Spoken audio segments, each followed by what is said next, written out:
పక్కా వినోదాత్మక సినిమాగా ఉంటుంది. ఇందులో మళ్ళా ఓ మేయరు, రసికత, అవినీతి, లౌక్యము అన్నీ మిళితం చేయబడ్డాయి. నిజంగా ఒక హీరో ఇలాంటి క్యారెక్టర్ చేయడానికి సందేహపడతాడు, భయపడతాడు. అయితే కమల్ హాసన్ గారు అలాంటి సినిమాలు చేయడంలోనే ముందుంటాడు కాబట్టి ఆ రసికత్వమైనటువంటి క్యారెక్టర్ని అద్భుతంగా పండించాడు. అండర్ గ్రౌండ్ డ్రైనేజీల ప్రపంచ బ్యాంకుల నిధుల్ని స్వాహా చేయడం 1989 రోజుల్లోనే ఉందన్నమాట. అలాగే మేయరు, ఆయన స్టెప్ని, సెక్రటరీ, ఓ సెటిల్మెంట్ బ్రోకరు అంతా కలిసి నగర నిధులను, గ్రాంట్లను ఎలా అప్పడంలాగా కరకరా నమిలేస్తారో సరదాగా చూపిస్తారు ఈ సినిమాలో. ఈ సినిమాలో ముందుగా మెచ్చుకోవలసింది కమల్ హాసన్నే. పొట్టేసుకొని పళ్ళికిలిస్తూ మేయరుగా బ్రహ్మాండంగా నటించారు. కాలేజీ కుర్రాడుగా, డాన్సర్గా రెండో పాత్రను కూడా అంతే గొప్పగా నటించారు.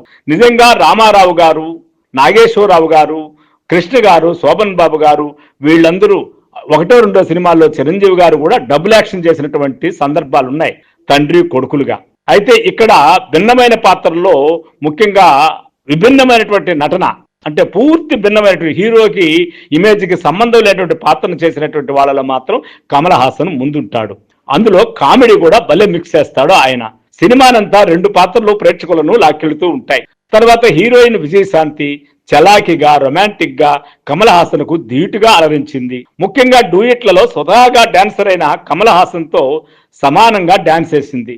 ఆమె తర్వాత జయలలిత, విలన్ చరణ్ రాజు, గొల్లపూడి మారుతీరావు, శ్రీవిద్య, పిఎల్ నారాయణ, నాగేషు, కుయిలి, దివ్య, ప్రదీప్ శక్తి, డబ్బింగ్ జానకి తదితరులు అలవోకగా నటించి పారేశారు.